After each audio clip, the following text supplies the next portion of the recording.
Assalamualaikum warahmatullahi wabarakatuh. Waalaikumsalam warahmatullahi wabarakatuh.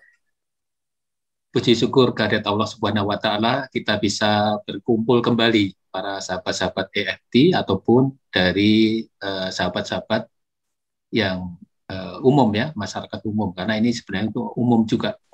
Dan tak lupa sampaikan salam dan salawat kepada junjungan kita Nabi besar Muhammad Shallallahu alaihi wasallam. Bapak Ibu sekalian, seperti biasa kita ketemuan setiap 2 minggu sekali dengan Bapak Ustadz Dedi Putra. Beliau salah satu pengurus di Majelis Ridha Allah yang sudah hadir di tengah-tengah kita. Namun sebelum kita mulai, kita membaca 4 rangkaian doa. Yang pertama membaca Ta'awudz, kemudian yang kedua basmalah, yang ketiga sholawat, dan yang keempat Al-Fatihah. Baik, kita persilahkan. A'udzubillahi minasyaitonirrajim. Bismillahirrahmanirrahim. Allahumma sholli ala Sayyidina Muhammad wa ala ali Sayyidina Muhammad. Bismillahirrahmanirrahim. Alhamdulillahirabbil alamin. Ar-Rahmanirrahim. Maliki yaumiddin. Iyyaka na'budu wa iyyaka nasta'in. Ihdinas siratal mustaqim. Siratal ladzina an'amta 'alaihim ghairil maghdubi 'alaihim waladdallin. Amin. Baik, kali ini topik sahabat-sahabat ya yang dimuliakan Allah, kita topik yang sangat menarik yaitu dunia hanya permainan dan senda gurau. Baik, Pak Ustadz, dipersilahkan untuk memulai. Ya, terima kasih. Terima kasih, Pak Agus. Assalamualaikum warahmatullahi wabarakatuh. Waalaikumsalam. Asyhadu an la ilaha illallah wahdahu la syarikalah wa asyhadu anna Muhammadan abduhu wa rasuluh. Allahumma sholli ala Sayyidina Muhammad wa ala ali Sayyidina Muhammad. Segala puji dan syukur kita haturkan kehadirat Allah, berkat rahmat karunia hidayahnya. Maka pada malam hari ini kita masih dapat dipertemukan dalam keadaan sehat walafiat. Tak lupa salawat dan salam kepada junjungan kita Nabi besar Muhammad Sallallahu alaihi wasallam beserta keluarga dan pengikutnya hingga akhir zaman. Sebagai rasa syukur kita, mari sama-sama kita membaca hamdalah dan salawat kepada Nabi. Alhamdulillahirabbil alamin. Allahumma sholli ala Sayyidina Muhammad wa ala ali Sayyidina Muhammad. Yang kami hormati Bapak Agus, juga lupa salam kami untuk Bapak Edi Iskandar, Ibu Aceh, segenap pengurus dari ASEP. Terima kasih sekali lagi kami sampaikan atas kesempatan yang diberikan, di mana insya Allah setiap Rabu malam, 2 minggu sekali ya, kita akan adakan kajian mengenai ilmu kehidupan. Jadi beberapa saat ke depan ini kita akan sampaikan mengenai seri-seri ilmu kehidupan. Kenapa? Karena hidup ini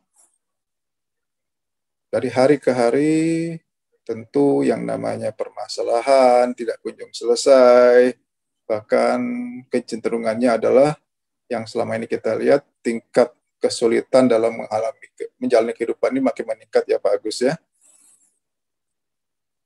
COVID juga boleh dibilang mereda, tapi ada lagi isu mengenai cacar monyet katanya Pak ya.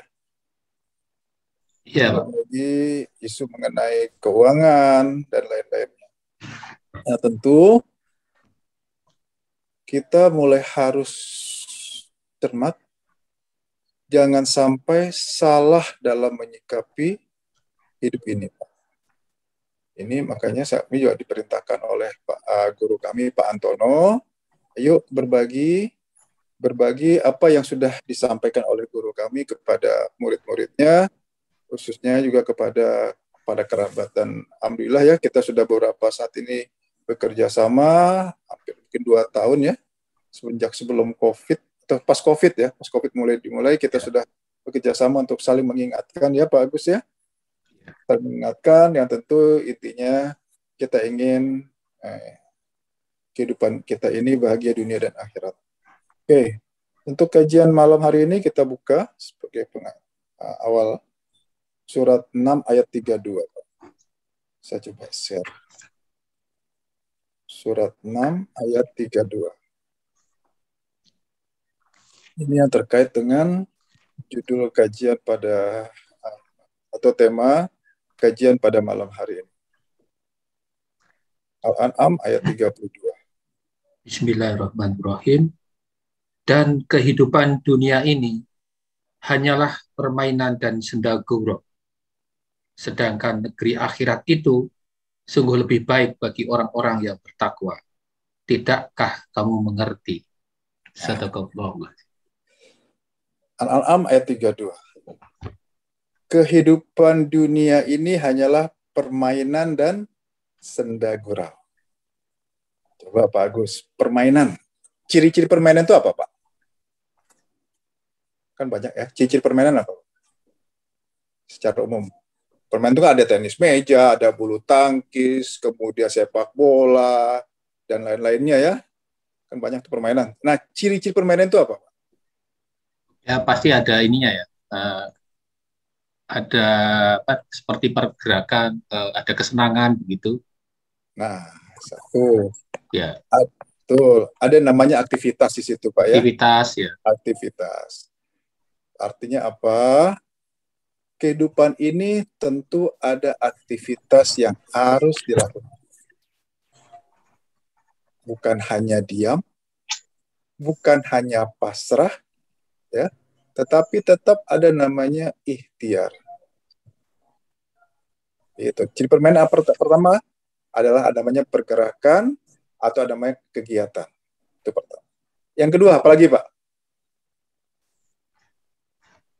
Ciri permainan. Pasti ada yang dilakukan. Tadi sudah mirip Pak. Dikerjakan. Pasti ada yang kalah, ada yang menang kan Pak? Ada lawan. Ada yang kalah, ada yang menang kan? Kalah. Ada yang kalah, ada yang menang. Demikian juga kehidupan. Ada kejadian yang terjadi sesuai dengan keinginan kita, atau bisa juga yang terjadi tidak sesuai dengan keinginan kita, atau bertolak belakang dari yang kita inginkan. Tapi nggak usah khawatir. Kenapa? Nah ini dia. Hati-hati dalam menyikapi.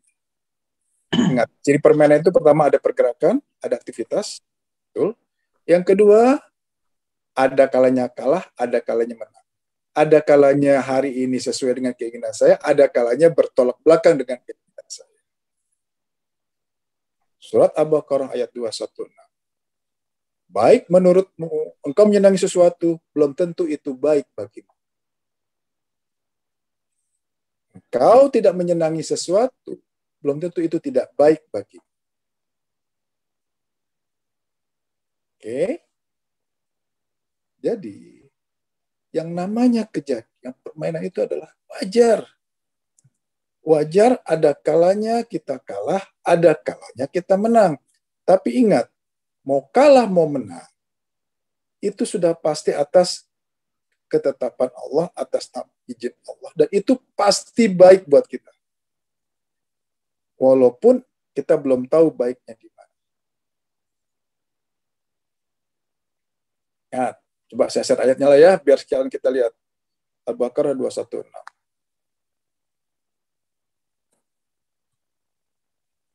Ayat ini sering, jadi saya nggak akan terlalu banyak menambah ayat, yang penting ayat-ayat yang kita sampaikan ini makin hari makin apa istilahnya ya, makin bisa kita praktekkan, bisa kita aplikasikan, dan kita buktikan bahwa ayat-ayat di Al-Quran itu memang benar dan kita pakai pada saat kita menyikapi namanya permasalahan. Nah ini Pak. Ada kalanya kita menang, ada kalanya kita kalah. Ada kalanya sesuai dengan keinginan kita, ada kalanya nggak sesuai. Atau kita selama ini apa? Masalah. Kenapa bermasalah? Karena nggak sesuai dengan keinginan saya. Padahal kita lihat, ya sini. Coba silakan Pak dibaca Pak. Bismillahirrahmanirrahim. Diwajibkan atas kamu berperang, padahal itu tidak menyenangkan bagimu. Tetapi boleh jadi kamu tidak menyenangi sesuatu, padahal itu baik bagimu. Dan boleh jadi kamu menyukai sesuatu, padahal itu tidak baik bagimu. Allah mengetahui, sedang kamu tidak mengetahui. Nah, begitu ada kejadian hari ini yang tidak sesuai dengan keinginan kita, dan kemudian kita aduh kok seperti ini ya, segala upaya sudah saya lakukan, sudah diperhitungkan benar-benar, kok tender masih kalah, sudah dihitung benar-benar, kok dagang masih rugi, sudah dicoba ke sana sini, menurut perhitungan harusnya bisa sembuh, ternyata nggak sembuh juga bagi yang sakit. Ingat, ya, kejadian hari ini boleh jadi memang kita nggak menyenanginya, tapi itu bisa jadi baik, padahal itu baik bagi. Boleh jadi kita menyukai sesuatu, padahal itu tidak baik bagi. Allah mengetahui, sedangkan kita tidak mengetahui. Kan itu bahasa lainnya. Jadi, pada saat kejadian yang terjadi hari ini berbeda dengan yang kita inginkan, ingat ayat ini. Oh, memang tidak sesuai dengan keinginan saya. Tapi saya yakin ini pasti baik buat saya. Sinilah mulai dilatih bagaimana mulai mempergunakan ruhani sebagai pemimpin kita dalam bersikap. Pertanyaannya Pak, manusia ya dilengkapi yang namanya jasmani, rohani, akal, nafsu. Menurut Pak Agus, yang harusnya memimpin kita pada saat kita bertindak atau melakukan kegiatan sehari-hari mana Pak? Rohani ya. Kenapa rohani? Biasanya pakai nafsu kalau kita. Oke. Kenapa betul Pak? Kenapa harus rohani yang mulai memimpin apapun aktivitas kita? Iya, dia ada ini ya, ada hati nurani, ada pengendali untuk kita benar salah gitu. Karena nanti yang diminta pertanggungjawabannya siapa? Rohani. Kalau kita diminta pertanggungjawaban, bukan akal kita, bukan jasmani kita, apalagi nafsu kita. Bukan. Coba bayangkan, yang nanti diminta pertanggungjawaban malah kita kesampingkan. Secara logika, secara akal, secara nalar, penyakit stadium 4 nggak bisa sembuh. Kanker stadium 4 nggak bisa sembuh. Secara akal, secara logika, hutang miliaran, puluhan miliar, aset nggak ada, proyek nggak ada, nggak mungkin bisa lunas. Tapi secara keyakinan, secara ruhani, kita pakai, apapun kejadiannya, apapun masalahnya, kalau Allah menolong, pasti selesai. Itu, Pak. Jadi mulailah berlatih bagaimana supaya ruhani kita yang memimpin. Selama ini yang mendominasi kita adalah akal dan logika. Padahal akal kita kan terbatas ya Pak. Sangat-sangat terbatas. Kemudian pada saat logika dipakai, nafsu masuk, iblis setan masuk, ini yang bikin runyam. Makanya sekarang mulai yuk berlatih supaya rohani kita yang mulai memimpin. Bagaimana caranya? Nanti saya jelaskan. Ada di ayat berikutnya. Ya. Jadi kita mulai berlatih. Pada saat, sederhananya gini lah. Pada saat logika kita sudah mentok, nggak mungkin masalah ini bisa selesai. Saya sudah ke sana, sudah ke sini, minta nasihat, minta sini, sudah pinjam sana, coba pinjam sini, nggak beres-beres juga. secara logika. Nah, pada saat akal sudah mentok, mau ya ganti alatnya. Berubah. Oh, secara keyakinan. Satu, ujian pasti sesuai dengan kemampuan. Allah tidak mungkin menguji melampaui kemampuan saya. Kenapa? Kalau melampaui kemampuan saya, melampaui berarti Allah zalim. Pada jelas ayatnya, Allah tidak akan menzolimi sebesar Zahrah pun. Mulai di sini. Nah, kan selama ini, kenapa orang sampai ada bunuh diri, Pak? Depresi, stres. Karena salah memakai alat bantunya, Pak. Seharusnya pada saat sudah mentok, mau ya ganti. Jangan dipaksakan terus. Ya stres jadinya. Nggak bisa tidur, bahkan minum obat tidur makin lama makin tinggi dosisnya. Pusing, panik, khawatir, depresi berat, bahkan ujung-ujung sampai ada yang bunuh diri. Kenapa? Salah memakai alat bantunya. Ganti dengan keyakinan. Ganti dengan namanya rohani kita mimpi. Kenapa? Allah memberikan dua pilihan. Pada saat kita menghadapi permasalahan, hei Fulan, silakan kau selesaikan dengan akal. Dengan logika kamu, dengan ilmu, dengan relasi, dengan kekayaan. Silakan kalau bisa. Tapi Allah juga memberikan dua pilihan yang lain. Yaitu apa? Menyelesaikan permasalahan dengan iman, dengan keyakinan. Ruhani kita nanti yang memimpin.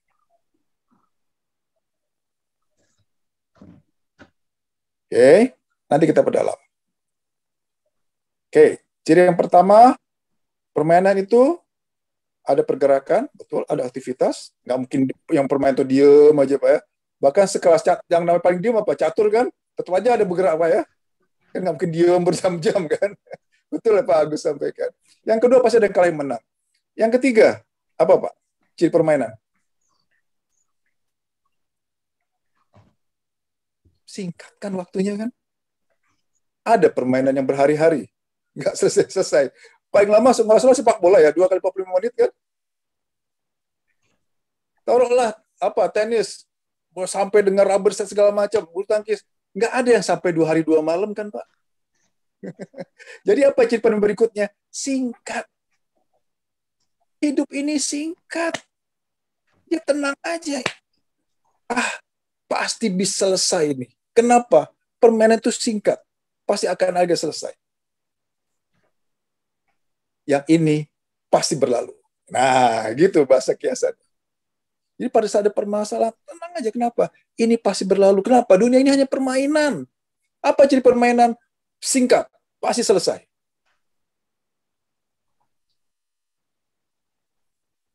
Allah berjanji. Al-Isyrah ayat 5 dan 6. Bersama kesulitan, ada kemudahan. 2 kali. Ayat berikutnya. Bersama kesulitan, ada kemudahan. Tenang aja. Oh, ini waktunya singkat. Pasti setelah kesulitan ini, ada kemudahan. Pakai ayat ini pada saat menghadapi permasalahan hidup. Ingat, dunia itu adalah permainan. Apa ciri permainan? Durasinya, waktunya singkat. Orang kan suka salah.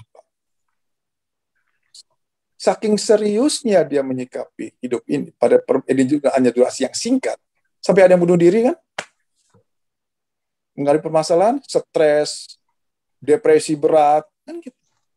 Inilah sikap yang salah pada saat menyikapi hidup. Lupa bahwa dunia ini hanya permainan. Yang berikutnya. Ciri permainan apa? Ayo, silakan yang ada di sini. Ada 13 audiens yang hadir, ya. 13 jemaah. Ciri berikutnya apa, Pak? Yang saya itu ada aturan mainnya. Betul. Ada aturan mainnya. Ada penyelenggara dan ada aturan mainnya. Penyelenggaranya siapa dunia ini? Ayo, penyelenggaranya siapa, Pak? Bagus. Allah. Allah. Yang namanya permainan ada aturan mainnya kan? Makanya Allah membuatkan ada nama perintah, ada namanya larangan. Ada yang ketiga, ada yang berupa satu lagi adalah janji Allah. Ini ingat, dunia ini hanya permainan. Jadi permainan apa tadi? Ada penyelenggara, ada aturannya. Apa aturannya? Salah satunya Allah menyampaikan, "Hei fulan, kalau engkau punya masalah, perbaiki iman, perbaiki sabar, perbaiki salat." Al-Baqarah 153. Hai orang yang beriman, jadikanlah sabar dan salat sebagai penolong. Apa aturannya? Salat itu mencegah dari pekerjaan keji dan mungkar.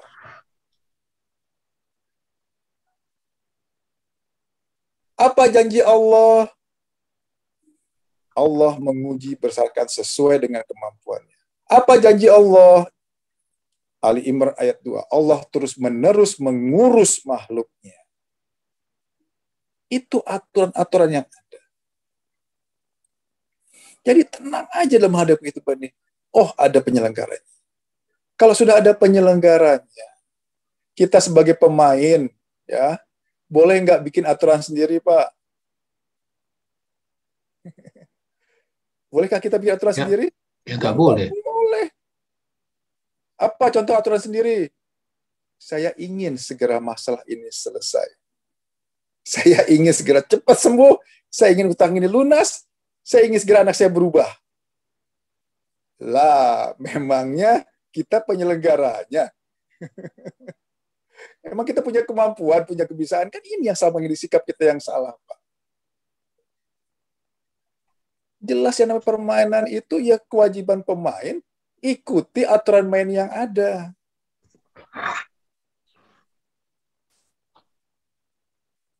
Kalau nggak mengikuti permainan, itu aturan main ada. Contoh lah sepak bola.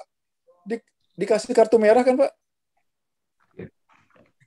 Suruh keluar kan? Kacau. Allah kasih kartu merah, kacau kita, Pak. Sebentar, Pak, bentar.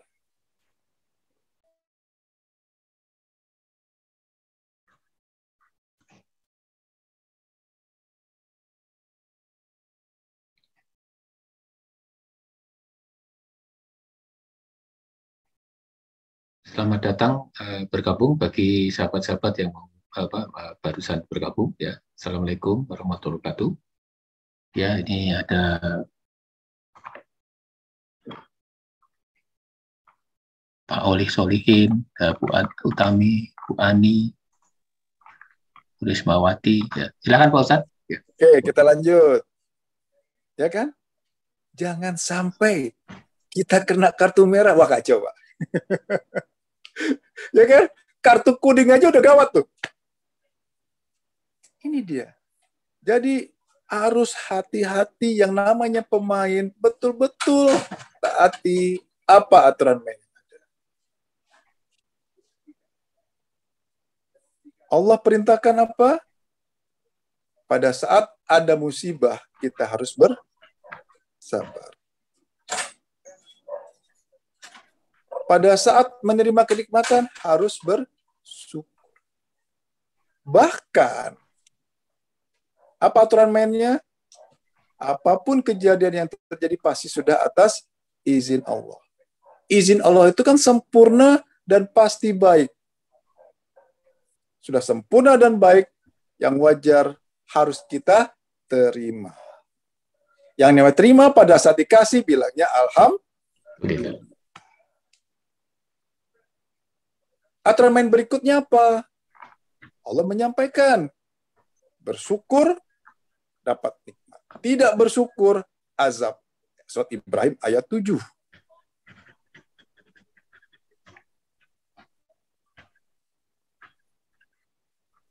Aturan mainnya kenapa? Allah menegaskan. Sangat-sangat tegas, sangat-sangat keras di sini. Saya buka di ayatnya ya. Kita saling mengingatkan lagi di sini. Surat Ibrahim ayat 7.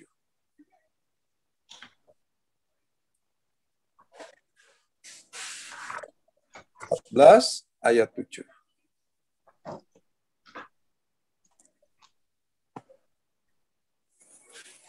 Silakan Pak. Bismillahirrahmanirrahim.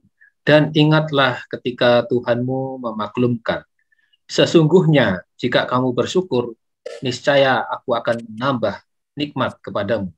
Tetapi jika kamu mengingkari nikmatku, maka pasti azabku sangat berat. Tuh. Hanya ada dua golongan di sini. Yang bersyukur mendapat nikmat, tidak bersyukur diazab. Hati-hati dengan sikap mengeluh, kecewa, kesal, marah. Kelompok mana, Pak? Bersyukur atau tidak bersyukur? Tidak bersyukur. Tidak bersyukur, apa bonusnya? Azab. Azab. Kenapa demikian tegas dan kerasnya Allah menyampaikan? Hanya ada dua golongan. Dia bersyukur, dia menerima, akan ditambah nikmat. Tapi dia tidak bersyukur, azab. Seberat apapun, sebanyak apapun masalah yang saat ini ada pada kita, nikmat Allah itu jauh lebih banyak. Semenjak kita lahir sampai saat ini, nikmat Allah itu jauh lebih banyak ketimbang permasalahan kita yang ada saat ini. Allah sangat tegas di sini. Bersyukur, nikmat. Tidak bersyukur, azab. Hati-hati. Jadi pada saat kita bermain di sini, nah ini kan main di dunia ini kan, bangun tidur sampai tidur lagi. Pada saat kita salah dalam menyikapi, pada saat mengambil keputusan, pada saat bersikap, terutama pada saat menghadapi permasalahan, mengeluh, kecewa, kesal, langsung ingat, oh, ini masuk kelompok yang tidak bersyukur. Hati-hati. Azab. Tidak ada istilah manusiawi, tidak ada istilah wajar di sini. Hanya ada dua golongan, bersyukur, nikmat, tidak bersyukur, azab. Oke. Kita lihat sekarang. Apa aturan main Allah berikutnya? Surat 10, ayat 109. Pada saat manusia menjalani hidup, atau pada saat menghadapi permasalahan, apa yang Allah perintahkan? Suruh menyelesaikan masalah, kita lihat.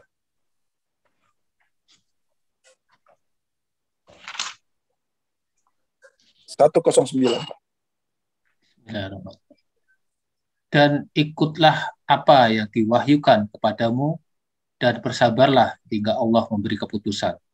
Dialah hakim yang terbaik. Oke. Allah tidak memerintahkan kita untuk menyelesaikan masalah. Apa perintah Allah? Bersabarlah hingga Allah memberi keputusan. Kapan hutangnya lunas? Kapan sakitnya sembuh? Kapan si fulan berubah? Aturan-aturan main seperti ini loh, Pak. Yang harus kita pahami sehingga jangan sampai salah dalam bersikap. Hati. Dapat main bola aja ada kartu merah, kartu kuning ya, Pak ya. Semua permainan kayaknya pasti ada denda seperti itu. Apapun permainannya, pasti ada penaltinya atau sanksinya. Ingat ya. Pakai ayat-ayat tadi sehingga kita tidak salah dalam menjalani kehidupan. Ingat, dunia ini adalah permainan. Dan, apa tadi Pak? Sendagurau ya? Ya. Dunia ini adalah permainan dan sendagurau. Oke, sendagurau itu apa Pak? Kayak lucu ya? Ngomong ngalor ngidul gitu ya. Nah, ya? Nyantai aja. Nyantai ya. Senang, ya kan? Lucu-lucuan gitu kan? Loh, kan aneh. Udah jelas dunia ini sendagurau, kok ada yang sampai bunuh diri, depresi berat. Kan berarti kan ada sikap yang salah ya Pak ya? Ini dia, ini yang selama ini kita lakukan pada saat kita salah dalam mengambil sikap. Ingat, dunia itu adalah permainan dan sendagurau. Ciri-ciri permainan sudah beberapa kita sampaikan tadi, termasuk yang lainnya. Ya, tadi udah ada 4 kalau nggak salah, atau 5 tadi ciri-ciri permainan. Ya, 4 ya. Ya, kemudian sendagurau, lucu-lucuan. Aduh, senang, happy. Ya kan gitu Sendaguro kan? Jadi coba kita lihat, apakah sikap kita ini sudah sama dengan apa yang Allah paparkan, Allah jelaskan di Al-Quran, atau kadang-kadang sama, kadang-kadang beda. Atau jangan-jangan masih sama, masih berbeda sama sekali. Kan gitu, Pak.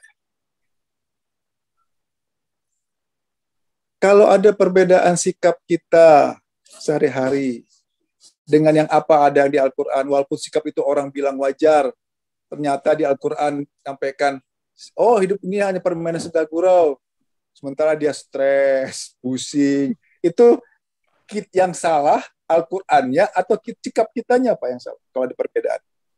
Ya, sikap kita. Sikap kitanya kan pasti Pak ya.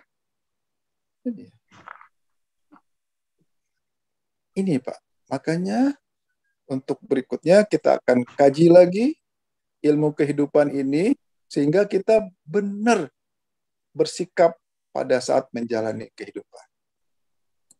Ingat, dunia ini hanya permainan dan senda gurau. Kita buka ayat yang lagi yang tadi ya.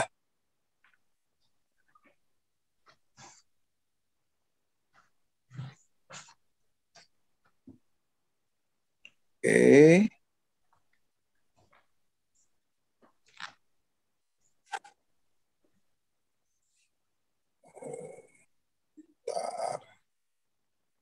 Oh ini dia. Oke, ya. Tadi surat 6 ayat 32 ya, kita share lagi. Kita buka, kita lanjutkan. 6 ayat 32.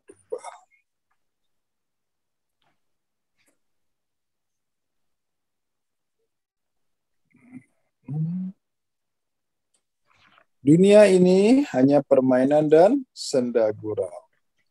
Lanjutannya, sedangkan negeri akhirat itu sungguh lebih baik bagi orang-orang yang bertakwa. Tidakkah kamu mengerti? Kan gitu kan? Bahkan tahu nggak sih? Kan gitu bahasa Eko di sederhanakan. Negeri akhirat itu lebih baik bagi orang-orang yang bertakwa. Takwa atau taat. Nah, kita buka ayat berikutnya untuk ini ya, untuk menjelaskan mengenai surat 3. Kita buka surat 3 ayat 145.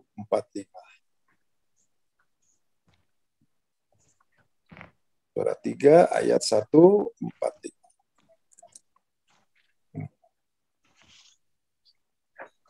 Ya, silahkan Pak.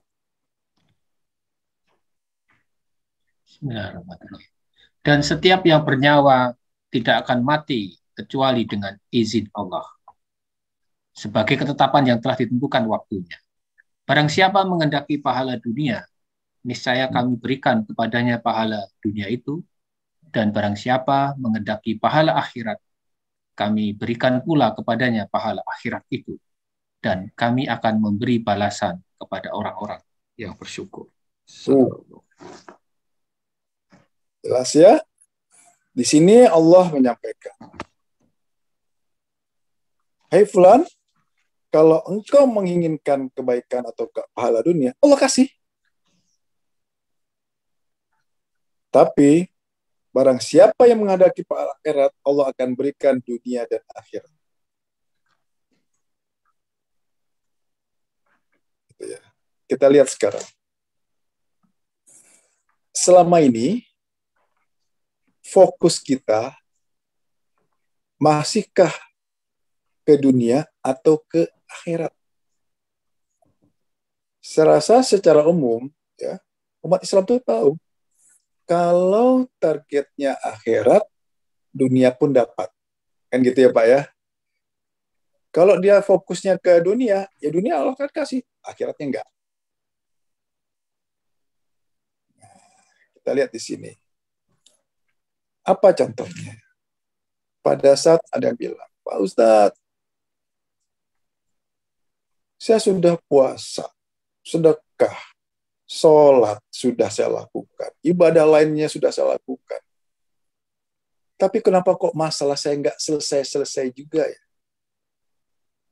Nah, Kalau ada statement pernyataan seperti itu fokusnya dunia atau akhirat, Pak? Dunia ya. Ya, kayaknya wajar kan ya?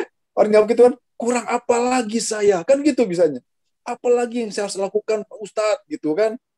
Saya udah sholat, sedekah udah saya lakukan. Kok masalah saya nggak selesai-selesai juga? Nah itu berarti dia fokusnya dunia atau akhirat kan gitu? Dunia. Dunia kan? Hati. Allah akan berikan kesembuhan? Iya. Allah akan melunaskan utangnya? Iya, saudara. Tapi kalau fokusnya adalah bagaimana masalah itu selesai, dia hanya akan dapat dunia. Akhiratnya, nol.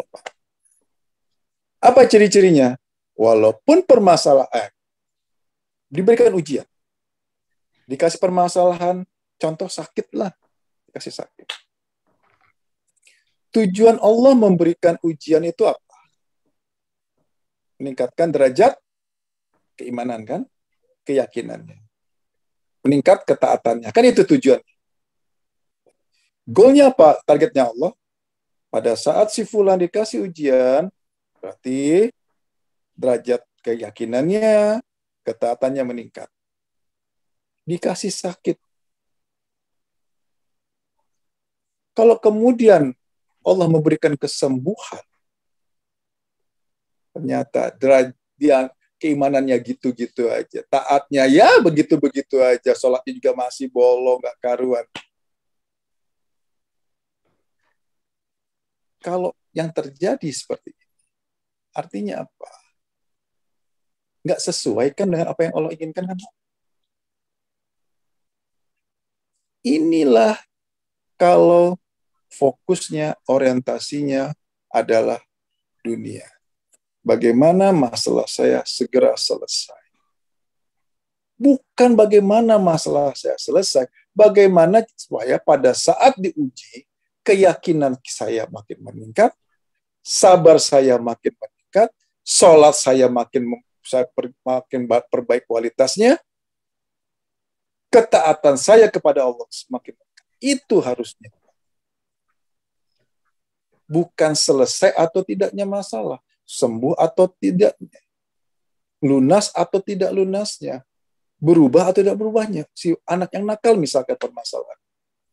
Bukan di sana, tapi bagaimana supaya ujian itu memang sesuai apa yang Allah inginkan.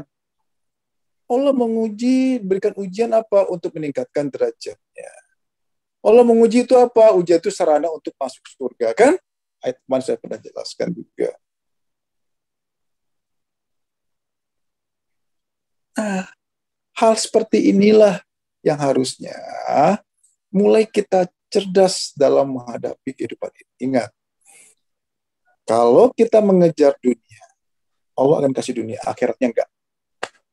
Tapi pada saat fokus kita ke akhirat, contohnya apa?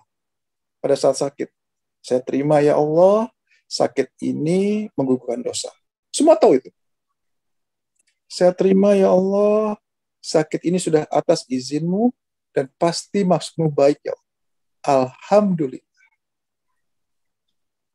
Saya tahu ya Allah, sakit ini engkau nggak mungkin menzolimi hamba ya Allah. Sikap-sikap seperti ini yang harus kita duplikasi ke hal-hal yang lain. Utama.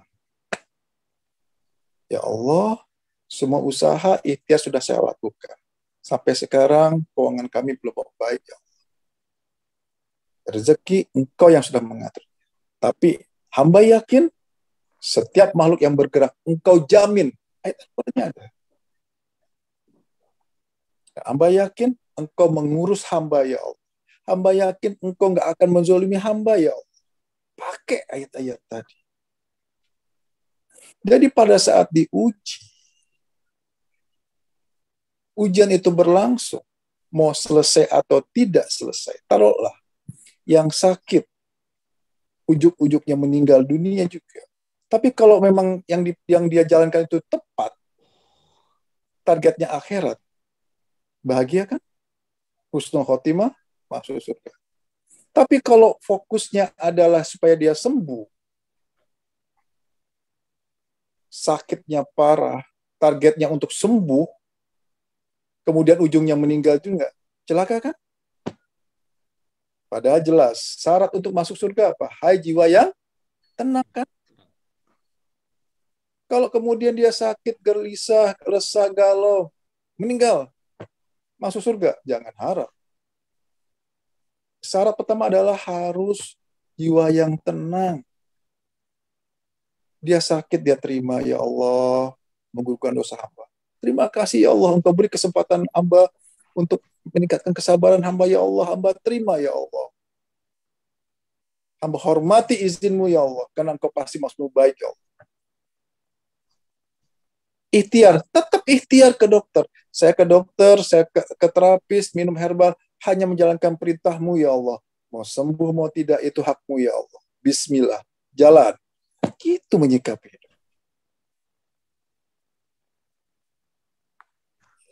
Tuh. Oke. Sebelum saya lanjut, ada yang bertanya? Silakan. Setengah jam ya. Oh, udah lebih setengah jam. 45 Iya. menit. Silakan. Silakan, yang bertanya. Bisa chat atau langsung Di unmute juga boleh. speak. Ya, unmute. Silakan. Jadi Pak Ustadz, kalau hidup itu senda gurau. Izin. Mangga.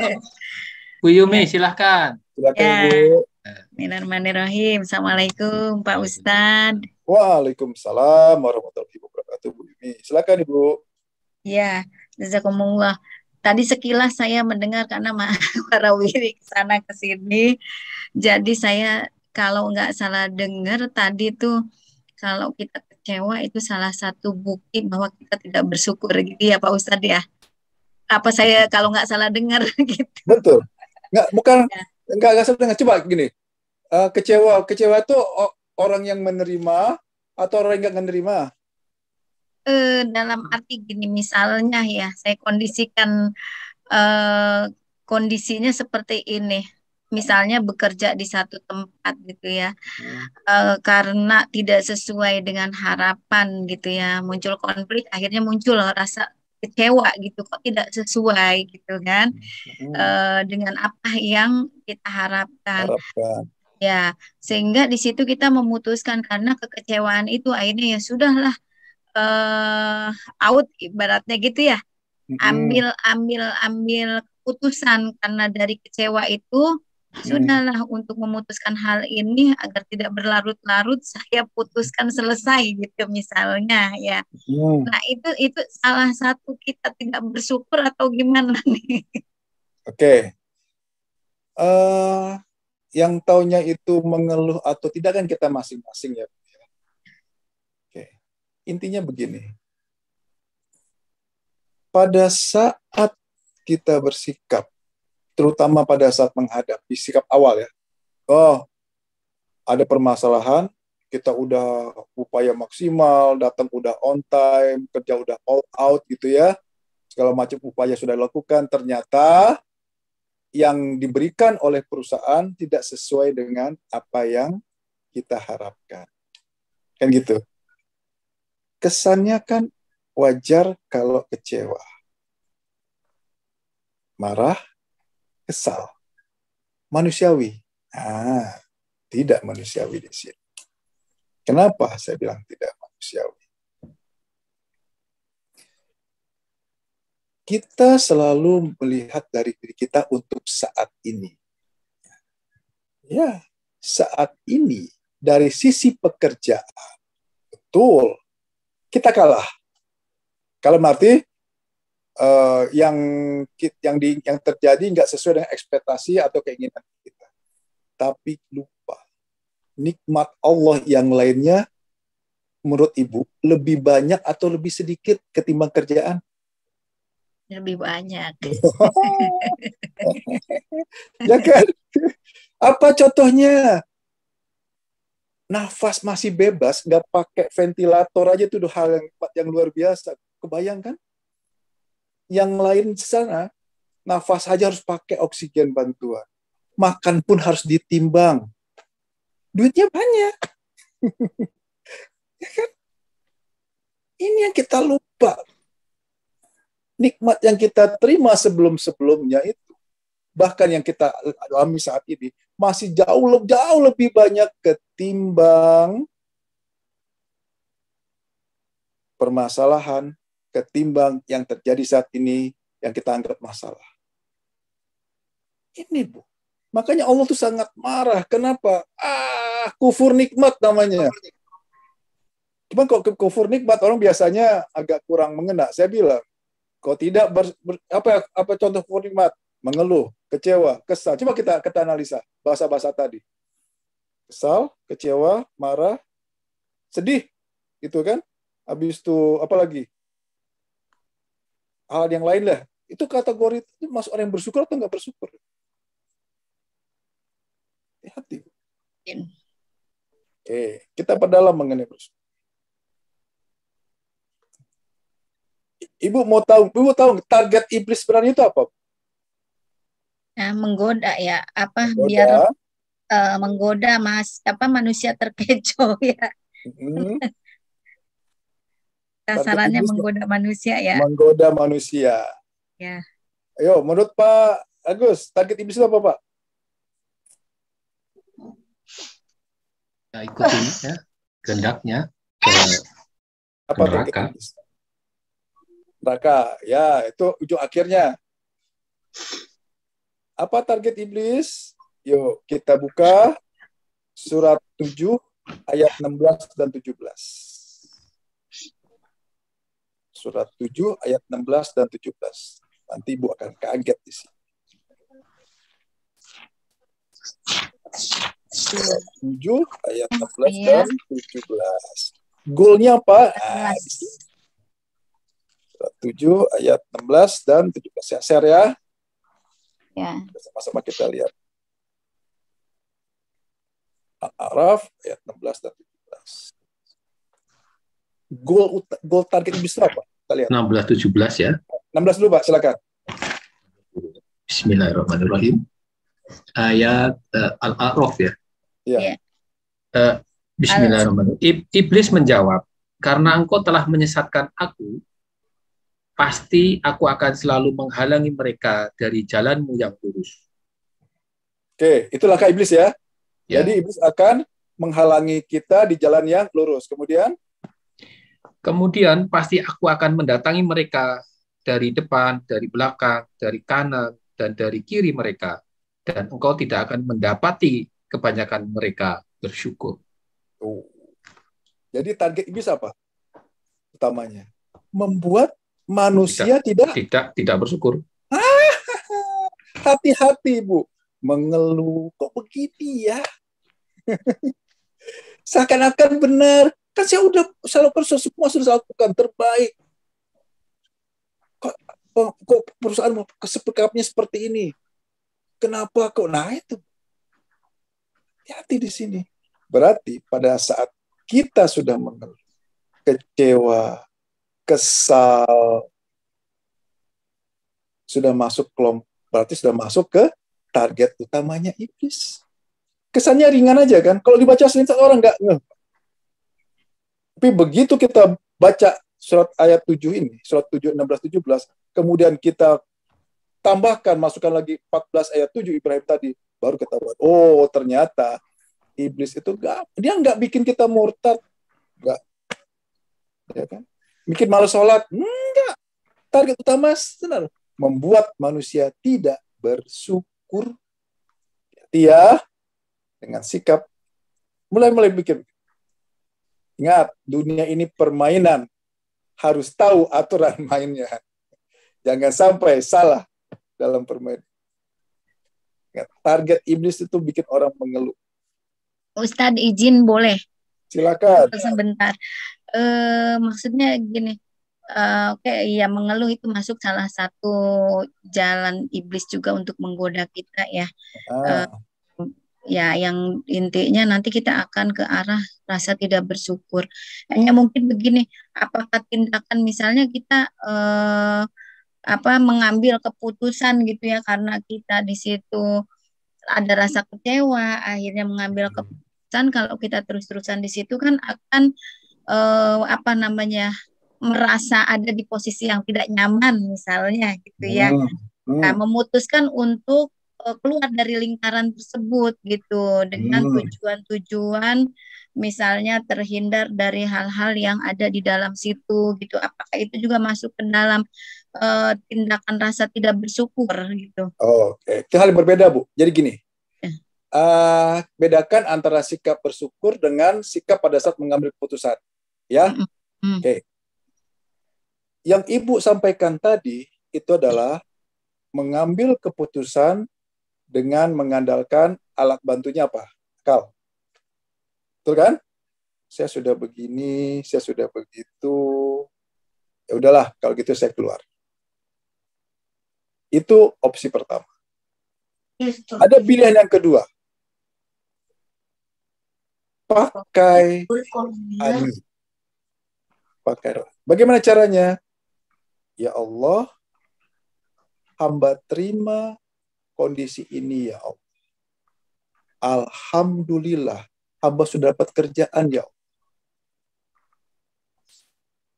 Kami terima ya Allah, kami bersyukur ya Allah. Alhamdulillah. Masuk ke kategori innallaha ma'as-sabirin. Allah beserta orang-orang yang sabar. Siapa orang yang sabar? Orang yang menghormati izin Allah. Saya terima ya Allah, pasti maksudmu baik ya Allah, kondisi seperti ini. Alhamdulillah, masuk kelompok orang yang bersyukur. Bersyukur mendapat. Langkah keduanya apa? Hamba sudah berusaha semaksimal mungkin ya Allah, hasilnya nggak bagus. Dan hamba nggak bisa ngerubah, hanya Engkau yang bisa menentukan ya Allah.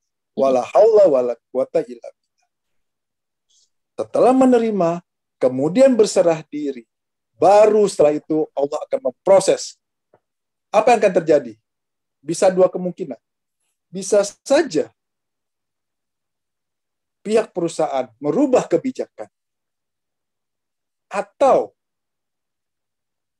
perusahaan tidak merubah kebijakannya, ibu tetap enjoy nyaman di sana. Atau yang ketiga, ibu dipindahkan ke tempat yang lebih baik. Apa ciri-cirinya pada saat kita mengambil putusan kemudian ada resah di sana? Kalau itu cirinya karena kita memakai akal, memakai pikiran. Makanya mulai sekarang latih memulai rohani kita yang memimpin. Bagaimana caranya? Nah, memimpin. Masih pertanyaan ibu nanti, ya. Masih ibu jangan off dulu. Kita buka ayat berikutnya. 65 ayat 2. Kan tiap di sini, Bu. Apakah saya harus keluar ya? Gitu kan. Secara logika, secara akal, iya. Tapi satu lagi, pakai sekarang namanya keyakinan. Surat 65 ayat 2. 65 ayat 2. Ini dia.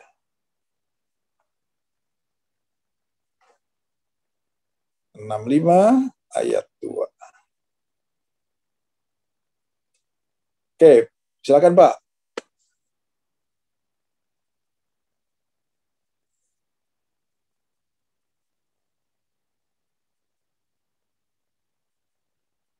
Silakan Pak Agus. Di mute Pak Agus. Ya. Bismillahirrahmanirrahim. Maka apabila mereka telah mendekati akhir idahnya, maka rujuklah kembali kepada mereka dengan baik, atau lepaskanlah mereka dengan baik, dan persaksikanlah dengan 2 orang saksi yang adil di antara kamu, dan hendaklah kamu tegakkan kesaksian itu karena Allah. Demikianlah pengajaran itu diberikan bagi orang yang beriman kepada Allah dan hari akhirat. Barang siapa bertakwa kepada Allah, niscaya dia akan membukakan jalan keluar bagi. Barang siapa bertakwa kepada Allah, niscaya Allah akan membukakan jalan keluar. Ini yang kita lupa. Kita selama ini mengandalkan logika, akal kita. Silahkan dipakai. Itu pilihan. Ada pilihan satu lagi. Kita tingkatkan ketaatan kita, takwa kita kepada Allah. Bagaimana caranya? Itu langkah-langkah tadi. Jadi pelajaran berikutnya apa? Pada saat menghadapi permasalahan, pada saat ingin mengambil keputusan, libatkan Allah. Supaya kenapa? Kita akan mendapat petunjuk dari Allah. Ujungnya apa? Allah akan membukakan jalan keluar bagi kita. Itu dia, Bu. Ya, Bu ya. Kan itu sudah terjadi nggak apa-apa. Toh sudah terjadi. Walaupun sudah terjadi, nah ini satu lagi poin. Kan ini sudah kejadian. Sama seperti tadi rumusnya. Terima lagi. Ya Allah, keputusannya sudah Abah ambil. Alhamdulillah.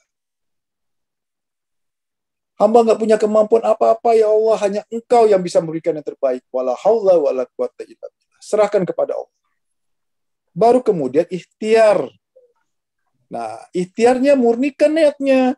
Bukan karena ikhtiar, bukan karena supaya keinginan kita terlaksana. Contoh, ikhtiar, biasanya orang beri ikhtiar ke dokter karena ingin sembuh. Montang-manting, cari ingin utangnya lunas. Bawa ke parenting, bawa ke psikiater segala macam biar anaknya berubah. Bukan. Niat kita hanya menjalankan perintah-Mu, ya Allah. Mau sembuh, mau tidak. Mau lunas, mau enggak. Mau berubah atau tidak, hak-Mu, ya Allah. Itu dia. Menerima, serahkan kepada Allah, murnikan ikhtiar. Kenapa? Dan tidak kuciptakan jin dan manusia hanya untuk beribadah. Ibadah itu apa? Melakukan segala sesuatu hanya karena Allah. Itu disebutnya ibadah. Jelas ya, Bu ya? Iya, Pak. Ya, Ustadz. Gitu. Tenang aja, Bu, nggak apa-apa. Itu soalnya udah terjadi kan? Belum. Alhamdulillah belum. Sedang proses. Kalau Jadi belum, kebetulan Ustadz saya masih memilih ini segi positif, ini segi negatif, masih banyak saya riset mana lebih banyak positif gitu. Jadi ini kan? memang awalnya memang dari muncul rasa kecewa itu muncul sehingga berpikir mana yang positif dari mungkin faktor pencetusnya itu ya, karena kecewa gitu. Akhirnya saya memutuskan ini positif, negatif, banyak mana itu yang harus diputuskan gitu.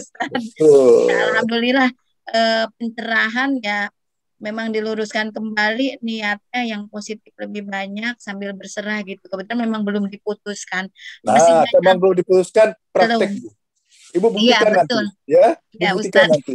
Iya. Kami banyak kok, Bu, yang artinya pada saat dia sudah benar bersikap, pada saat menghadapi permasalahan, udah, boleh jadi permasalahan belum selesai. Iya. Tapi dia tenang menjalaninya. Iya. Tapi secara umum selesai kok, Bu. Benar deh. Ya? Ya, Ustaz. Ya, Ustaz. Ya. Jelas, Bu, ya? Ya, jelas, syukran, Ustaz. Ya? Oke. Cukup, Ibu? Ya, syukran, Ustaz. Ya. Jazakumullah. Ibu, ya. Terima kasih, Bu Yumi. Ya, makasih Pak Agus. Sama-sama, Bu Yumi. Terima kasih. Yang lainnya? Ada yang bertanya? Silakan. Yang lain? Boleh, Ustadz. Saya Bu Dinita, ya? Bu Dinita Melani, ya? Oh, dari Riyadh ini, Ustadz. Dari Riyadh, ya. Terima kasih, Ustadz. Silakan. Alhamdulillah. Assalamualaikum warahmatullahi wabarakatuh. Waalaikumsalam. Ya, sebelumnya saya mau ngucapin jazakillah khair untuk dosen saya, dulu Bu Rismawati yang memberikan link ini. Jujur ya Ustadz, ini saya antara mau menangis bahagia dan betul-betul bersyukur karena sebelum saya mendapatkan link ini, saya memang apa yang Ibu Yumi tadi alami juga saya alami. Dan beberapa saat ke depan itu ibaratnya ada semacam rapat dadakan yang harus memang saya clearkan dengan anggota-anggota komunitas di sini. Seperti itu ya. Saya sebelumnya saya minta sama Allah, ya Allah ini saya harus apa gitu kan. Suami saya sudah nasihatin, masukan, dan ternyata Ibu Risma kasih ini dan mendengarkan penjelasan Ustadz, Masya Allah, Allah yubarik fik ya Ustadz ya, saya semakin lebih tenang, tetapi memang permasalahan kita kan sebagai manusia setelah kita melakukan sesuatu nih ya terbaik. Tadi kan niatnya kita memberikan kebaikan biar manfaat sama orang. Kita sudah jor-joran ibaratnya ya, sudah mempertaruhkan juga segala sesuatunya gitu kan. Apalagi ini hal baru untuk bagi komunitas kita, karena kita punya pengalaman, kita bantu support. Ternyata di tengah jalan tidak sesuai harapan dan kita merasa tidak dihargai, bahkan menjadi fitnah, ya kan? Bahkan dicari-cari kesalahan kita. Nah, bagaimana kita agar terhindar tadi rasa egois, karena pasti akan ada ya pikiran saya udah berbuat banyak kan gitu, tapi saya juga nggak mau menjadi orang yang sombong akhirnya jadi sia-sia apa yang saya lakukan gitu kan Ustadz.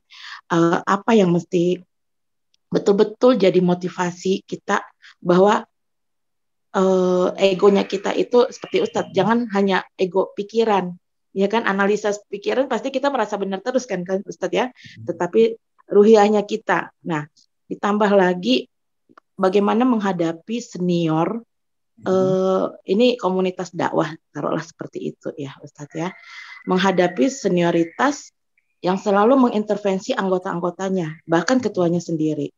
Nah, itu seperti apa Ustadz? Mohon pencerahannya, dan benar-benar saya bersyukur sekali Allah kasih jawaban melalui pertemuan ini. Barakallahu fikum untuk semuanya. Wassalamualaikum warahmatullahi wabarakatuh. Waalaikumsalam warahmatullahi. Ibu Nita ingin masuk surga? Pastinya ya Ustaz. Pak Agus ingin masuk surga? Ya dong. Bu Yumi? Apalagi? Saya apalagi? Siap. Syarat masuk surga itu banyak mana? Pahala sama dosa? Harus banyak mana? Pahala. Pastinya pahala.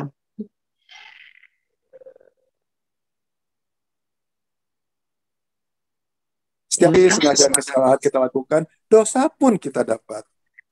Nah, kegiatan apa yang menjamin pahalanya banyak banget tanpa batas? Sholat, ada hitung-hitungannya. Sedekah, ada hitung-hitungannya. Ya kan? Coba, kegiatan apa yang banyak banget tanpa batas pahalanya? Nggak ada hitung-hitungannya. Pak Agus sudah tahu kan? 39 ayat 10. Buka, Pak. Nah, ini. Surat 39 ayat 10. Yang hadis ini pasti ingin masuk surga. Syarat masuk surga, pahala harus banyak. Lebih banyak daripada dosa. Sengaja nggak sengaja, setiap hari kita lakukan kesalahan. Kebaikan kita lakukan, pahala kita dapat. Kesalahan kita lakukan, dosa pun kita dapat. Bismillahirrahmanirrahim. Az-Zumar ayat 10. Kegiatan apa yang pahalanya banyak banget tanpa batas? Katakanlah Muhammad, wahai hamba-hambaku. Katakanlah, wahai Muhammad, wahai hamba-hambaku yang beriman, bertakwalah kepada Tuhan. Bagi orang-orang yang berbuat baik di dunia ini akan memperoleh kebaikan. Dan di bumi Allah itu luas. Hanya orang-orang bersabarlah yang disempurnakan pahalanya tanpa batas. Nah, jadi Bu Nita, pahala tanpa batas itu apa syaratnya? Untuk sabar, orang apa? Ya? Ada yang sabar. Oke. Kalau sudah tahu pahala tanpa batas sabar, Ibu butuh nggak kejadian tadi? Kawan yang menyebalkan, lingkungan yang bikin kita kesal. Yuk. Ya kan? Manfaatkan. Oh, ini sarana saya untuk dapat pahala tanpa batas. Gitu, Bu. Jangan itu jadikan masalah. Kenapa? Justru maha baiknya Allah. Allah tuh lihat, oh Bu Nita ini pahalanya masih kurang.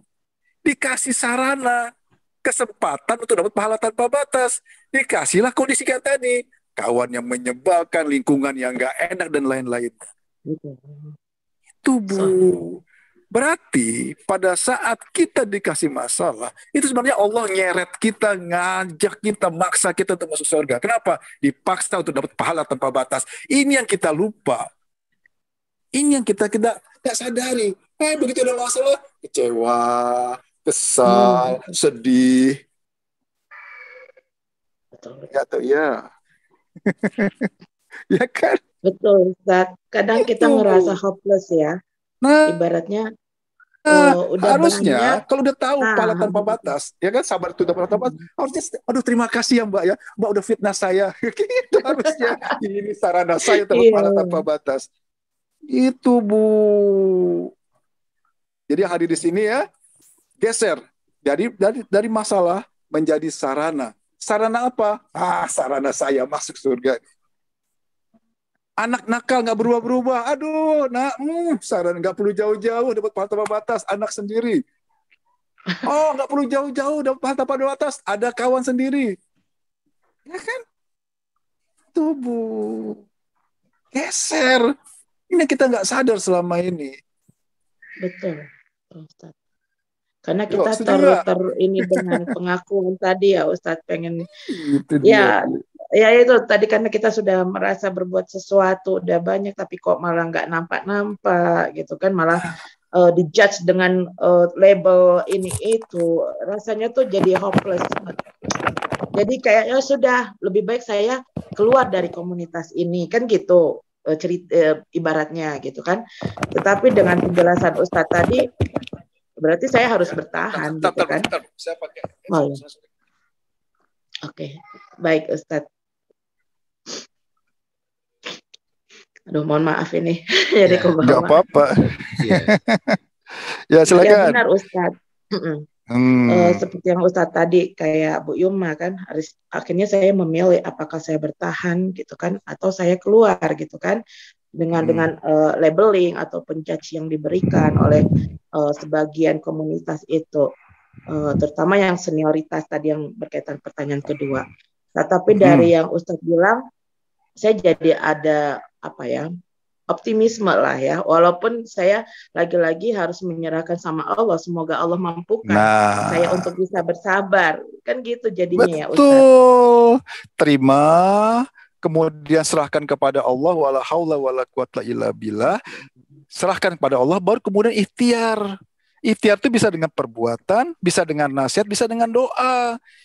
Kita selama ini kebalik ya Bu ya, hati masih sedih, masih galau, masih kecewa, ujuk-ujuknya minta sama Allah, ujuk-ujuknya ikhtiar. Ini yang sikap kita yang selama ini nggak pas gitu loh. Terima, kenapa begitu terima? Innallaha ma'as-sabirin, Allah beserta orang. Bersama Allah. Kalau kita bersama Allah, apa Allah tinggal diam? Enggak. Itu dia Bu. Libatkan Allah sejak awal. Selama ini kita libatkan Allah kalau udah mentok kan? Betul. Makanya, dan langsung Allah itu jawab. Tadi saya sholat zuhur sebelum asyar ini kan, ya Allah ini saya harus kayak gimana, saya butuh sesuatu penguat. Toto dapat link kajian ini dari dosen saya, ya alhamdulillah saya anggap itu sebuah sebentar Ustaz, maaf. Itu jawaban dari Allah untuk solusi saya saat ini. Terima kasih Ustadz. Jazakallah khair. Mau tahu kecepatan Allah menolong seperti apa? Coba Ibu lihat ke kaca, seberapa cepat kaca itu bisa menampilkan wajah Ibu. Itulah lebih cepat daripada itu. Itu. Ya. Oke. Jadi mulai sekarang berlatih supaya rohani kita yang memimpin. Bagaimana caranya? Mulai libatkan Allah sejak awal. Selama ini kita libatkan Allah, kalau udah mentok kan? Makanya banyak yang bilang, Pak Ustadz, kok pertolongan Allah itu belakangan ya? Saya tanya, berserah dirinya, nyerahkan kepada Allah itu di awal, di akhir, atau di tengah? Selama ini di mana? Di akhir kan? Udah mentok, udah buntu, babak belur, baru nyerah. Serahkan dari awal dong. Dari awal, ya Allah hamba nggak mampu ya Allah. Serahkan kepada Allah. Setelah itu baru ikhtiar. Terima, serahkan kepada Allah. Berserah diri, betul-betul berserah diri kepada Allah. Kemudian baru ikhtiar. Silahkan bekerja. Bagi yang punya utang, silahkan berobat. Cari dokter, cari terapis, cari herbal bagi yang sakit. Silahkan nasihati ke anak kalau memang bermasalah, ajak ikut parenting dan lain-lain. Tapi diawali dengan 2 sikap tadi. Terima, bersyukur, serahkan kepada Allah. Itu stepnya. Nah, kemudian itu lagi. Supaya rohani kita mulai memimpin, mulailah walaupun kita anggap ini pekerjaan yang sepele, libatkan Allah. Contoh, misalkan ibu mau ke warung. Ya Allah, tolong ya Allah, hamba mau ke warung, beri kemudahan, lancarkan ya Allah. Bismillah, ke warung. Begitu udah belanja sampai rumah, alhamdulillah ya Allah, engkau kabulkan doa hamba ya Allah. Itu. Mau ambil ATM, duit banyak. Hanya ambil 50.000. Tolong ya Allah, hamba butuh 50.000 aja ya Allah. Bismillah. Ngapinnya, keluar. Alhamdulillah, terima kasih ya Allah. Jadi komunikasi, interaksi dengan Allah itu bukan dibuat formal hanya setelah sholat. Mulai libatkan Allah kegiatan-kegiatan hariannya. Ingat, engkau berjalan, Allah akan berlari dekat. Engkau mendekat, Allah akan lebih dekat lagi pada kita. Itu, ya. Dan satu lagi saya ingatkan, Allah berdasarkan praduga prasangka. Nggak mungkin dia sembuh, nggak mungkin utang saya lunas, nggak mungkin dia berubah. Kalau sudah kita sendiri bilang nggak mungkin, itu sudah menghijab, membuat batasan sendiri atas Allah gimana? Lalu kemana Allah mau menolong? Kalau kita bilang sudah nggak mungkin, mudah. Kenapa? Pasti bisa selesai. Bersama kesulitan ada kemudahan. Kenapa? Pasti selesai. Allah memberikan ujian sesuai dengan kemampuan. Allah tidak akan menzalimi saya. Kayak tadi gitu loh. Jadi nggak ada istilah sulit, nggak mungkin itu. Selama kita sendiri yang menghijab, membatasi diri kita. Bagaimana Allah mau menolong? Kita bilang aja nggak mungkin. Mudah, asalkan Allah menolong. Nah, gitu. Oke, yang lain? Masya Allah. Jazakallah khair Ustadz, jazakallah khair, benar-benar membuat mood booster saya bangkit dan saya lebih optimis dan positif. Masya Allah, Allah yubarik. Oh iya dong Bu. Nah, itulah makanya kenapa disebut ilmu kehidupan, supaya kita benar dalam menyikapi. Dunia ini hanya permainan dan senda gurau. Dunia sebenarnya apa? Akhirat nanti. Ini yang kita lupa. Kalau kita tadi, Pak Ustadz, disederhanain ya, masalah saya kapan selesainya ya? Atau masalah saya bagaimana selesainya ya? Itu orientasinya dunia atau akhirat? Dunia. Dunia. Iya. Pengen diselesaikan jelas cepat kan? ya. Udah. Pengen cepat selesai. Justru ini sarana saya nih. Dapat pahala tanpa batas. Gitu loh. Oh, ini sarana saya untuk meningkatkan keyakinan. Kenapa? Begitu masalah selesai, benar kan? Bersama kesulitan ada kemudahan. Oh benar, ternyata Allah mengurus terus-menerus. Bahkan ayat kursi, tidak tidur, tidak mengantuk. Oh benar, ternyata rezeki itu Allah sudah jamin. Coba lihat sekarang, gak ada mati kelaparan kan? Masalah selesai kan? Ini kita lupa selama ini gitu loh. Berarti jadikan kejadian atau masalah itu untuk meningkatkan keyakinan kita. Yakin apa? Yakin akan janji-janji Allah. Yakin akan apa? Yakin akan apa yang sudah Allah firmankan, Allah sampaikan di Al-Quran. Tuh. Jadi sesuai apa yang Allah inginkan dengan apa yang kita lakukan. Allah menginginkan pada saat manusia diberi ujian keimanannya meningkat. Pada saat kita diberi ujian, keyakinan kita pun meningkat. Bukan kebalikan. Imannya makin menurun, sabarnya makin berkurang, makin baper, sholatnya makin gak karuan, pikirannya makin jalan-jalan. Kan kebalik-balik selama ini. Itu. Oke. Sudah jam 9. Baik. Ada yang bertanya lagi? Ya, satu kali lagi penanya, silakan. Terima kasih Bu Nita. Salam untuk keluarga di Riyadh. Silakan. Ya, Sama-sama, terima kasih juga Pak ya. Agus. Baik, ada yang Ya, silakan ini Bu. satu lagi. Kalau enggak kita resume ya Pak Ustadz ya. Kita tunggu sebentar. Oke. Baik. Sambil ini ya, sambil menunggu. Ya. Jadi manusia itu diberi pilihan. Apakah dia menyelesaikan dengan cara dunia atau menyelesaikan dengan cara akhirat. Kan gitu ya Pak ya? Dengan kajian tadi kan. Pilihan tuh. Allah akan membebaskan. Silakan fulan. Cara dunia, oke, kayak tadi. Sakit, langsung ke dokter. Anak nakal, bermasalah, bawa ke psikiater. Punya utang, montang-manting, pontang-panting, kerja sana sini cari proyek kerja. Itu cara dunia. Cara akhirat bagaimana? Jadikan kejadian itu menjadi sarana. Sarana untuk meningkat kesabaran, meningkat keyakinan, meningkat ketaatan kita kepada Allah. Itu cara akhirat. Kemudian, orientasi kita. Kenapa masalah saya nggak selesai-selesai ya? Itu berarti orientasi masih ke dunia kan? Justru dengan ada permasalahan tadi, ingat. Oh, masalah ini terjadi. Oke, jadi kita kajian gini. Pada saat ada permasalahan hidup, biasanya kita melihat dari sisi kita kan, nggak enak, menyakitkan, bikin sedih, bikin kecewa, bikin marah. Dari sisi kitanya. Tapi mulai kita lihat di sisi yang lain.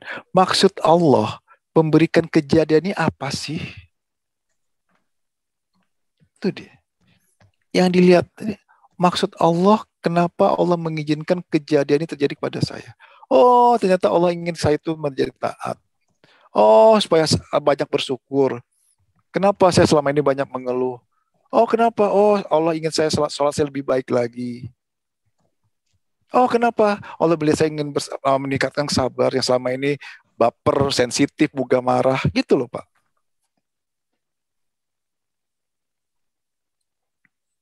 Ya, jadi jangan lihat sisi kita, lihat maksud Allah ini apa gitu loh. Dan geser dari masalah menjadi sarana. Itu poin utamanya. Kalau sudah bisa merubah dari masalah menjadi sarana, masalah itu menjadi masalah nggak buat kita, Pak Agus?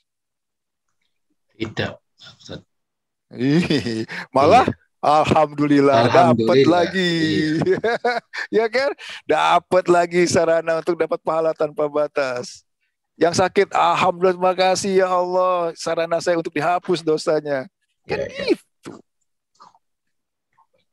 Itu loh. Oke, cukup ya? Baik. Kalau nggak ada yang ingin bertanya. Ya. Cukup, kalau Pak tidak ada yang bertanya, cukup Pak ya. Oke. Ya. Kalau nggak ada yang bertanya lagi, sekiranya tadi yang saya sampaikan ada yang menyinggung perasaan, diwakili oleh Pak Agus, saya dimaafkan Pak Agus. Kami maafkan Ustaz ya. Terima kasih. Yang benarnya datang dari Allah, sekiranya salah itu adalah kesalahan dari saya. Mari kita tutup dengan baca hamdalah. Alhamdulillahirabbil alamin. Doa kafaratul majlis. Subhanakallahumma wa bihamdika asyhadu an la ilaha illa anta. Assalamualaikum warahmatullahi wabarakatuh. Waalaikumsalam warahmatullahi wabarakatuh. Ya, baik, saya serahkan kembali kepada Pak Agus. Terima kasih jazakumullah khair Pak Ustadz. Mudah-mudahan Pak Ustadz tadi gak kapok lagi ya, datang lagi. Alhamdulillah dengan topik-topik yang sangat menarik sekali.